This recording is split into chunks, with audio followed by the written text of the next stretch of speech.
Welcome back to Old School Sports and our Out of the Park Baseball 25 series. Can we save the Oakland A's? And we haven't been doing a great job saving the A's here in 2030. As you can see, our winning percentage just 448, 13 games behind in the AL West a year after winning the division and winning the World Series. So things are not going particularly well as we head into the final 3 weeks before the All-Star break, but I do feel like there's reason to be a little optimistic. Our Pythagorean expectations are for a winning record for this team, albeit just barely, and we're a sickly 7-16 in one-run games, 7th in the league in runs scored, 7th in the league in runs allowed, so both our offense and our pitching are slightly above average. So I feel like we're in a bit of a problematic zone with this team as to what to do. If we had a record closer to 500, we'd obviously be much closer to the periphery of the playoff race. And I'm always inclined to try to go for it when I think a team is close, particularly when there's a team that is coming off of a playoff appearance and a World Series title. We do want to start stringing together some winning seasons. A few episodes ago, one of the developers for the game, Will Bay, kind of shared some information on the fan interest and the fan loyalty metrics with us that was pretty helpful. And fan interest is obviously going to be influenced by popular players, winning seasons, playoff appearances, championships. So from that perspective, I want to put this team hopefully in a position where we can consistently start delivering some winning seasons. So from that perspective, that makes me want to go for it. The fan loyalty takes longer to influence. We dropped a couple of years into this playthrough from pathetic to minimal, which I believe is as low as you can get. Although maybe I'll find out down the line that there's some none or something if we move further to the left here. Hopefully that won't happen. But fan loyalty, according to Will, logically takes even longer to build and come back from. So that's going to likely be a multi-year situation for us to improve on it. But hopefully stringing a bunch of winning seasons together over the next few years with some occasional playoff appearances will help us accomplish that.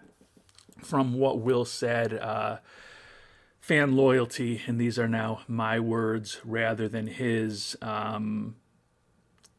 it does take longer to move than fan interest. And my interpretation was it kind of makes fan interest potentially a little bit stickier. So if you have a very high fan loyalty, letting a free agent go or having one bad season is going to likely have a smaller impact on the reduction in your fan interest than if the fans are very disloyal and just don't like your team and your organization and what you're doing. But we are kind of caught in a weird spot here, and I think we can even see that in some of the recommendations that we've gotten from viewers. NS1 CLRK suggested we sell Bubba Chandler. YMe943 came in and said, don't sell Bubba Chandler, you should be selling Mason Miller instead. Joe Random Sports said, probably should be buyers at the trade deadline, try to build on the world championship you got a year ago. YMe943 says, you probably should sell at the trade deadline. And I get it. I feel like we're in a weird spot here where we could go either way. And I'm going to see what happens over these next 2.5 weeks until we get right up on the trade deadline. We do have a 5-4 winning record here in July. We did recently get our starting catcher, Drake Baldwin, back. So there's reason to maybe expect that this team will start playing a little better over the next couple of weeks. I have been still perusing the trade market, and those of you who have followed me over the years know that I'm not averse to making trades in late June and early July if there's a player out there that I think can help us and the price is reasonable. Just have not really found anyone that interests me all that much. The quality of the position players who are on the trade block right now isn't great. There's some interesting relief pitchers on the trade block, but the prices for them are just not all that attractive to me. I'm hoping that over the next couple of weeks, things shake out a bit. Maybe a few additional players who are higher quality get added to the trade block. Maybe the prices on some of the players who are currently there come down a little bit as their teams fall out of contention. But what our team does over the next couple of weeks is going to be critical as well. If we go 2-10 in our next 12 games, it's going to be pretty hard for me, as much as I try to be optimistic about this team, to think that we have a realistic chance at getting to 500 and being in the playoff race. If, on the other hand, we go 10-2 over our next 12, we're going to be right in the thick of the periphery of the wild card race, and reason to maybe be more optimistic and make some more moves. We're also going to have an interesting decision when we get to September 1st and September call-ups as far as what to potentially do with the top prospect in baseball, Jake Ortega, who we picked 3rd overall out of Oregon State last year. He's off to a respectable start in AAA as a 22-year-old. I have in the back of my mind, and honestly in the front of my mind too, talking through with some of you in previous episodes in the comments, been thinking that we'd probably bring him up as a September call-up. Wyme943 a couple episodes back brought up the point that it might be more important for this Oakland A's franchise future to manipulate his service time. Don't bring him up this year. Keep him down at the beginning of the 2031 season and ensure that we've got control of him for hopefully 7 years with minimum contracts and arbitration. And I think that's a fair point, and it's a good point. I think a lot at this point depends on how this team does over the next 7 weeks or so until we get to September call-ups. If we are on the periphery of the playoff race, if we're fighting for a winning record, and I think that Ortega can help us, it's going to be hard for me not to bring him up.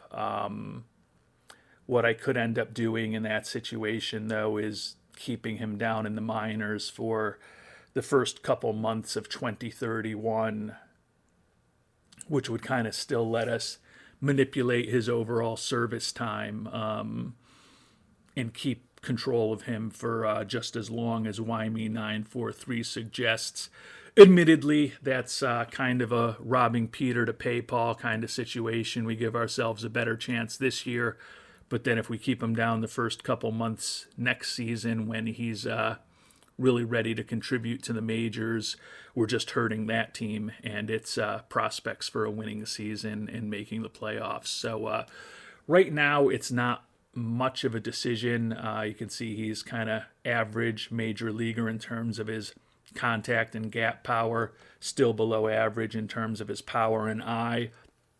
But it's certainly conceivable at his age and with the good coaching we have in our minor leagues that he will continue to improve over the next 7-8 weeks and leave us with an interesting decision to make when we get to September. So the performance of this team over the next couple weeks is going to kind of tell us what we do in the trade market, and the performance of this team over the next 7 to 8 weeks, as well as Ortega's development, will likely hopefully lead us to the right answer with what to do with him come September. And we've already gotten a couple of our draftees signed over the last couple of days since the draft finished on the 11th. Unfortunately, we just lost to Cleveland in extra innings. Another 1-run loss for us, which drops our record to 500 for the month of July.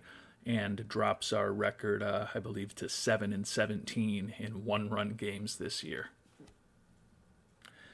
And as you can see, we've got 2 left on the road at Cleveland, then 4 at Houston, and 3 at San Francisco before the All-Star break. So we talked about this team needing to at least perform decently over the next couple of weeks until we get to the trade deadline. And certainly having this long road trip is going to make it a little trickier to win as many games as we're going to need to keep this A's team competitive. And the good news is we've gotten all of our draftees signed already just a week after the draft. So those guys are going to get a little bit of playing time experience, primarily in rookie ball, but in A ball for a couple of the college-aged players, which will be good.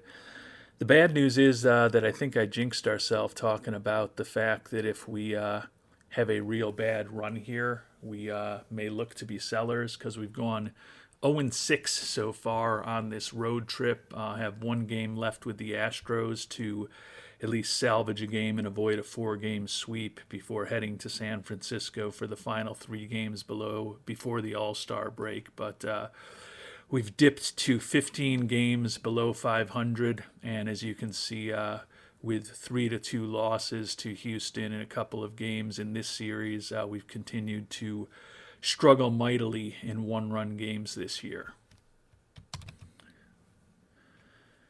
And we did actually win a one-run game and salvage the final game against Houston, 5-4 victory. Mitch Keller, who was in our rotation to begin this season and has since been moved to the bullpen, going to be out 2 to 3 weeks with back tightness.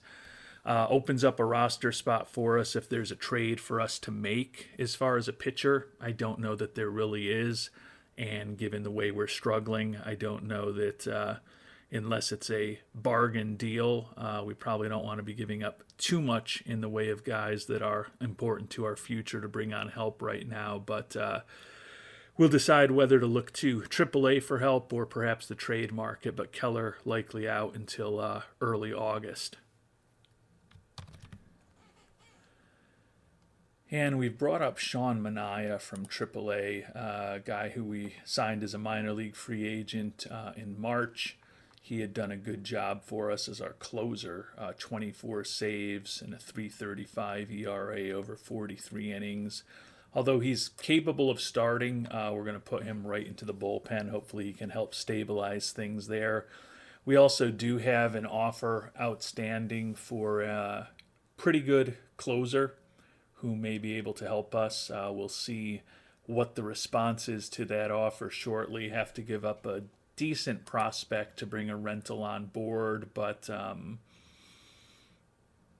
the price to me is not prohibitive, even though we certainly at 40 and 54 shouldn't be considered very strong candidates for a winning record this year, much less the playoffs. And we are going to make the trade that I had alluded to. We'll be bringing the veteran reliever Keegan Aen on board. The Orioles will be keeping most of his contract. It's a rental for just a couple of months, but think he's another left-hander who could help stabilize our bullpen. Honestly, we may put him into the closer role, which at the very least maybe consider him for a stopper, which we'll kind of put everyone else in the bullpen into roles where hopefully they have a bit better chance of success. We're going to have to throw in a veteran. One that they would accept is Tanner Bibby, who we have on a minor league contract, and he's out with a torn UCL, so no concerns sending him in the deal. Also to give up Andrew Yu, who's been a very useful player for us in single A over the last few years.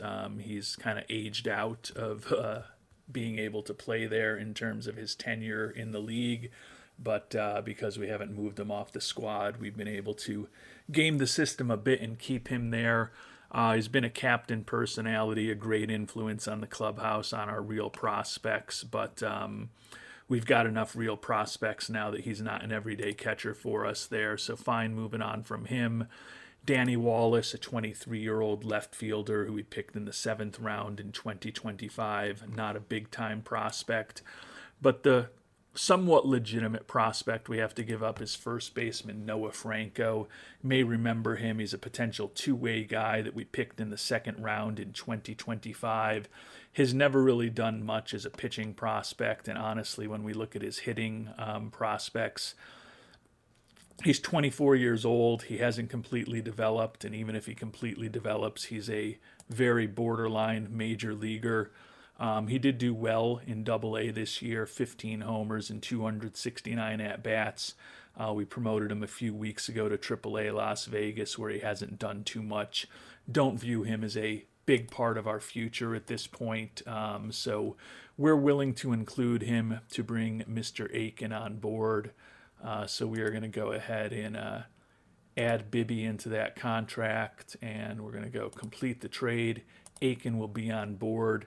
To make room for him, we have sent Ben Leeper down to AAA. He's a guy who's been a pretty important arm in our bullpen the last few years, but his ERA is close to 6 this season, and we've conceivably could be bringing him back in September. But right now, the thought is that Aen will make us a better team. And after the random win in Houston, we ended up losing 3 straight in San Francisco, all 1-run losses. So just some brutal luck for this team this year. As we sit here looking at the team statistics, we are 8 games worse than Pythagorean expectations, and we now have a sickly 8-22 record in 1-run games. This long streak where we've only won 1 game has our record in July even worse than it was in May or June. We've slipped all the way back to 12th in runs scored, although we're still respectable 6th in runs allowed.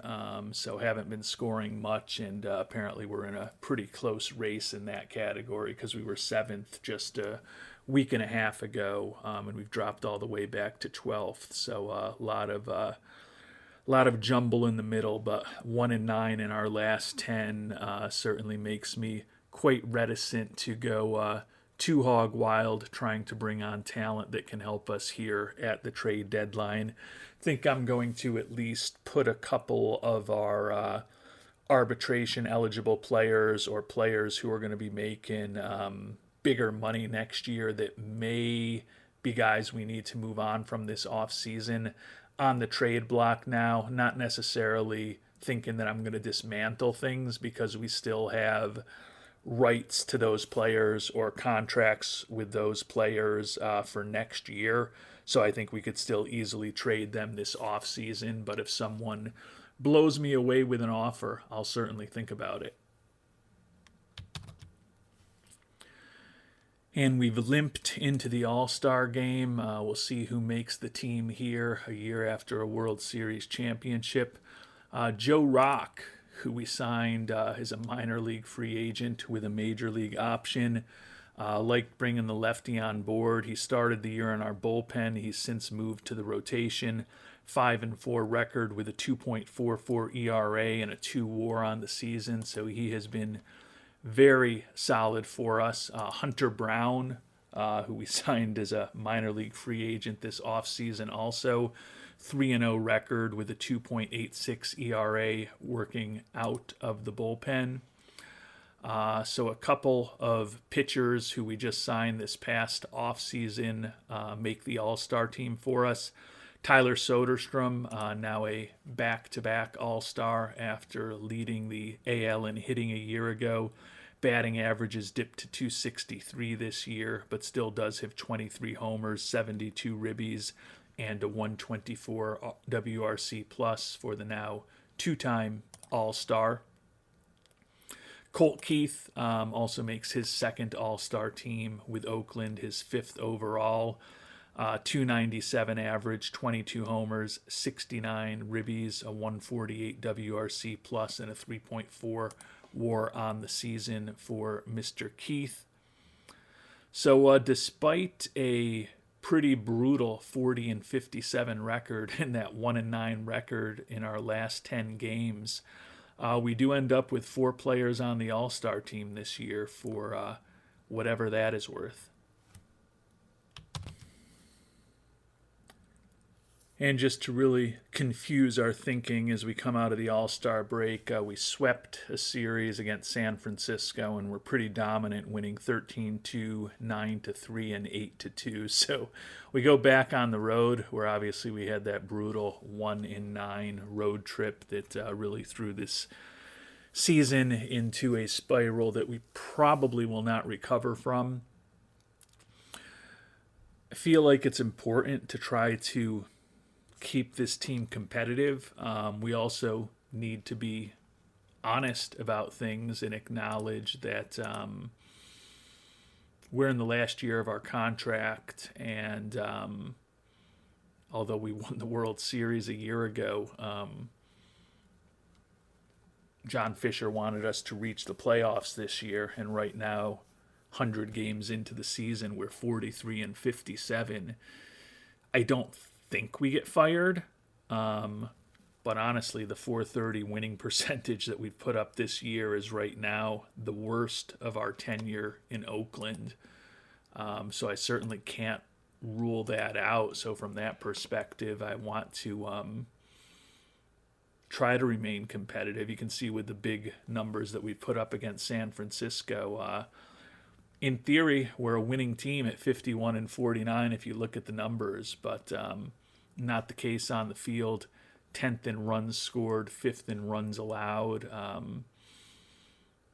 I've gotten some offers that have been pretty mediocre for guys like Mason Miller and Cameron Cawley. We put those two along with 6 or 7 other guys who are going to either be making decent money next year, arbitration eligible, and potentially making pretty decent money next year, or the handful of guys that we have who are in the last year of their contract. Put all of those guys on the trade block, but have not been blown away by any of the offers that we have received, unfortunately. And I have been shopping our players as well as perusing the trade block, and just not a lot to do that would be impactful or that would make sense. You can see we've got guys on our team like Rincon and Cawley, Adames, etc., Lawrence Butler, and others who are on the trade block. And we have been shopping those guys for prospects. We've been shopping them for other guys on the trade block. We've been working all of the different permutations that are out there, and there's just not anything that exciting to do. I'm going to keep looking over the next couple of days, but it may end up being a relatively quiet trade deadline for us, unfortunately. If you're looking closely, you'll see that our old buddy Hidero Endo is on the block from Detroit, so we might as well check in on how his second season in Detroit is going, and it's been pretty rough. 191 batting average for Endo. He struck out 173 times, 19 homers, 61 ribbies on the year. All adds up to a 75 WRC plus, and he's been a perfectly replacement level player. Decent defense at third, but below average offensively, despite the home runs that he does hit. So still really glad to have Colt Keith on our team rather than Hidero Endo, especially with the fact that Endo's contract is going to start getting more expensive next season when he heads into his arbitration years.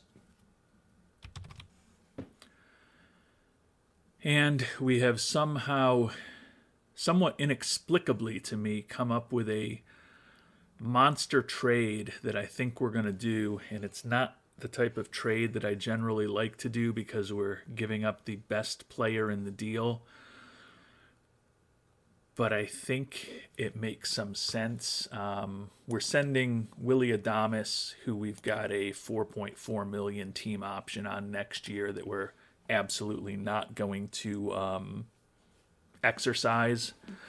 He's been a utility guy for us this year, playing primarily against left-handed pitching. He's done a solid job for us, but he's not particularly happy with his role on the team.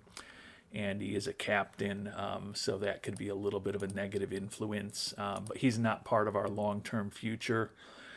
But we are also potentially sending away 27-year-old reigning Cy Young Award winner and World Series champion Bubba Chandler, who's had a rough year this year with a 6.10 ERA, 4.28 ERA, only a 0.6 WAR on the season.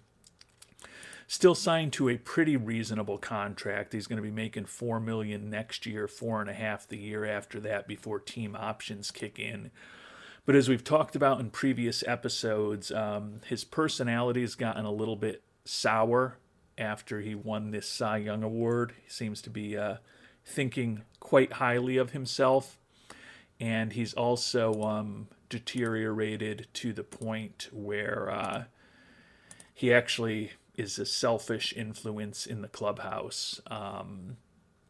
The money that we'd be paying him next year is certainly doable for us, but I don't mind getting that negative influence out of the clubhouse. So we're giving up the two oldest players in the deal, again, including a guy who's 9 months removed from winning a World Series and a Cy Young Award, who's signed to a pretty reasonable contract. But I kind of like the guys that we're getting in return. I think they're the type of guys that we need to be bringing onto this team. We're getting a decent amount of cash, $2.3 million from the Yankees.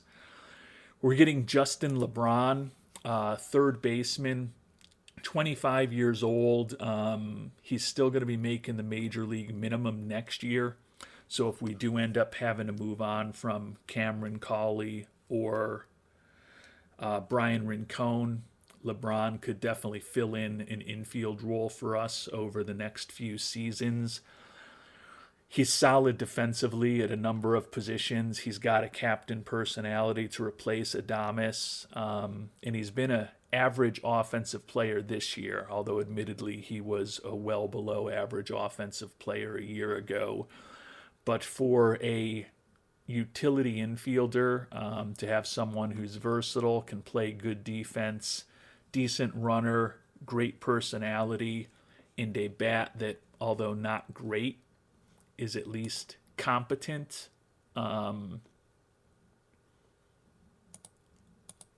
don't mind bringing him on board. Certainly would trade him straight up for Adames. We're winning that part of the trade. The question is the second part of the trade, but I'm still kind of excited about it. We're getting the starting pitcher Jason DeCaro, only 24 years old, 1 year, 38 days of service, so have at least one more making the major league minimum season ahead of him, and then he could get into arbitration. But a starting pitcher with a captain personality, high leadership, adaptability, and work ethic.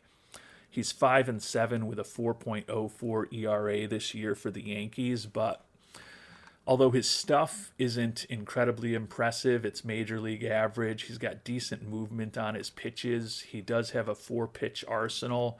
As I mentioned, he's 24 years old. He's got high adaptability and work ethic. I think he's a guy that we could get into the development lab this upcoming off season and maybe work on one of his off pitches to maybe get his stuff a little bit higher. He's honestly, not that different in terms of his skill set to what Bubba Chandler was a few years ago when we picked him up and signed him to that real reasonable contract. I don't know that we'll be able to sign DeCaro to a similar contract, but we're getting cheaper. We're getting less expensive. I guess cheaper and less expensive are kind of the same thing. We're getting younger. I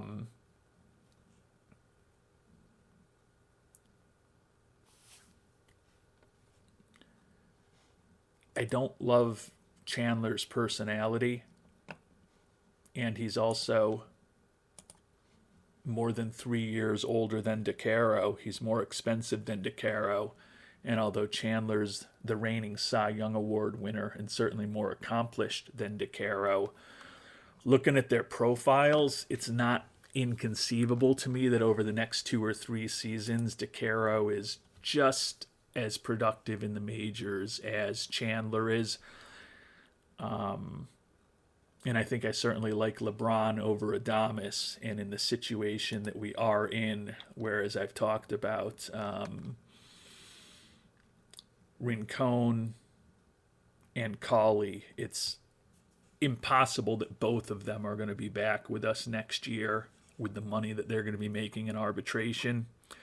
And it's conceivable that we need to trade both of them this upcoming off season, as we try to right size our payroll and our budget.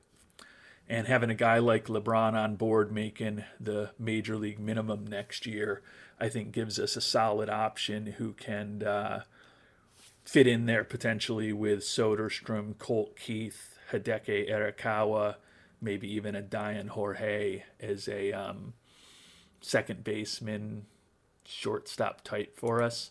Probably would feel a little better with him at second than short. Don't love him at either position, but you can see on paper he can be a pretty solid second baseman.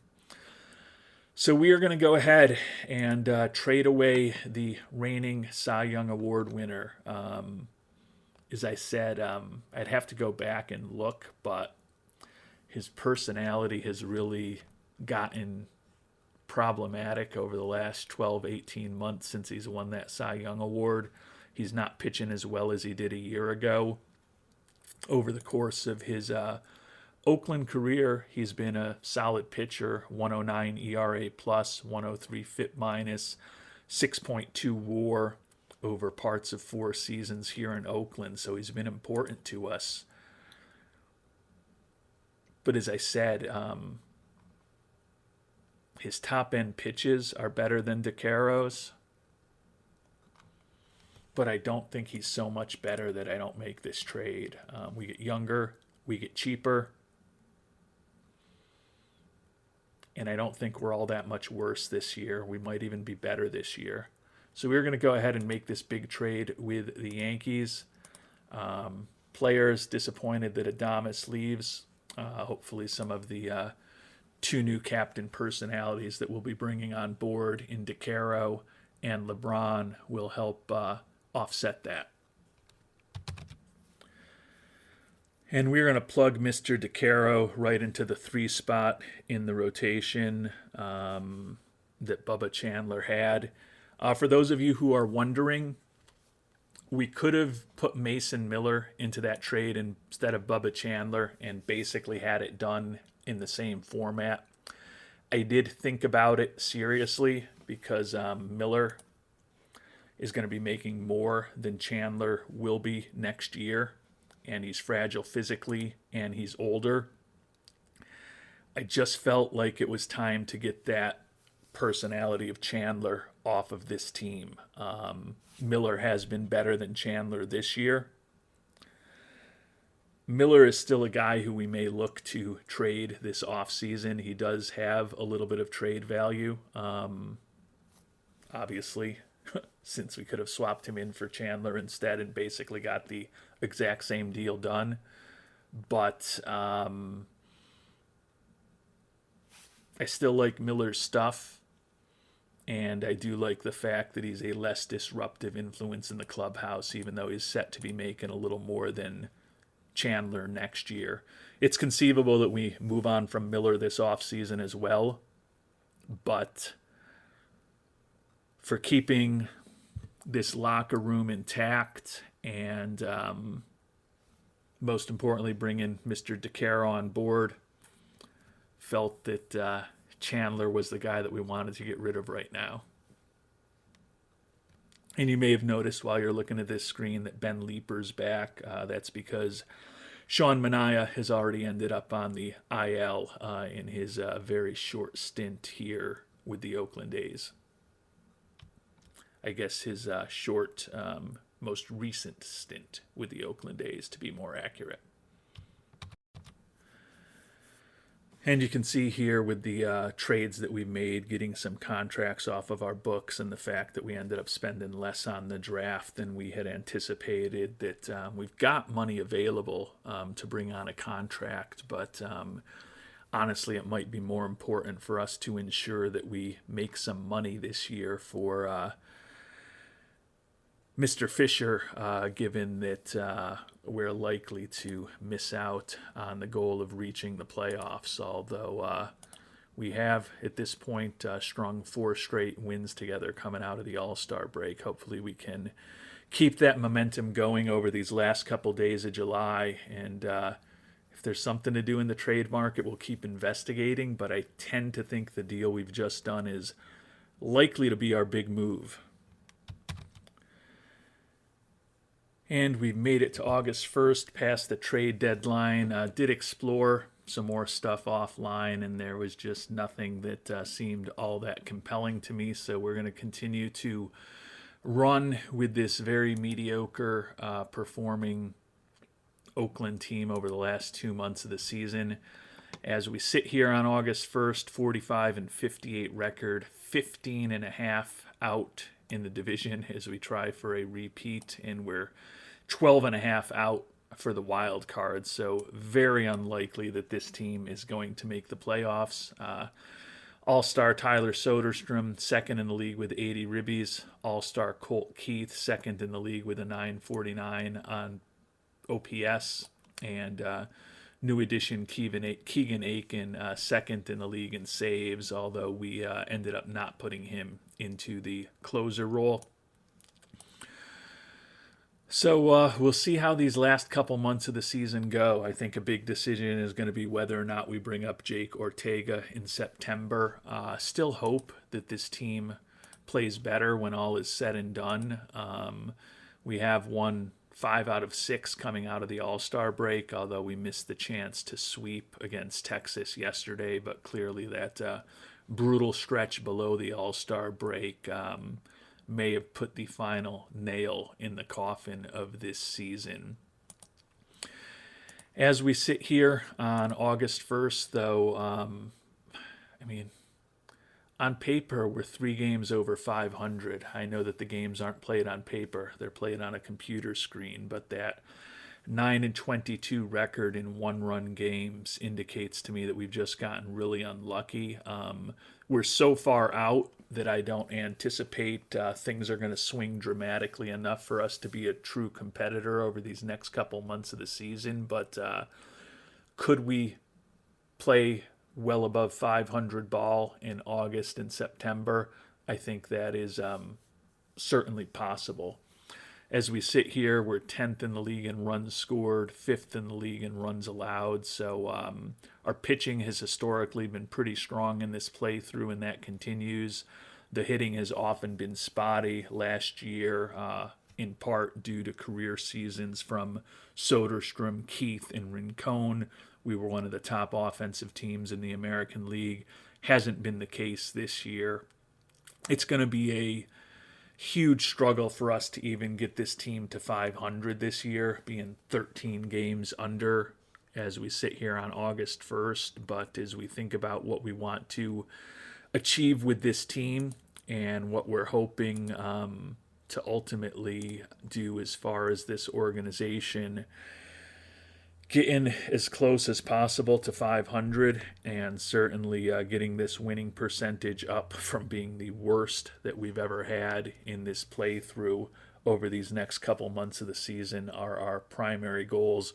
We've lost a couple points in fan interest over the last few weeks, dipping from 52 to 50, which is certainly not optimal. Hopefully some good play over the last couple months of the season will help improve our standing with ownership, get us an extension, and hopefully we can position this team to be more consistently competitive going forward. But this 2030 season has definitely been a disappointment thus far. We'll find out how the last couple months go in our next episode. Until then, thanks so much for watching, and hope you have a great day.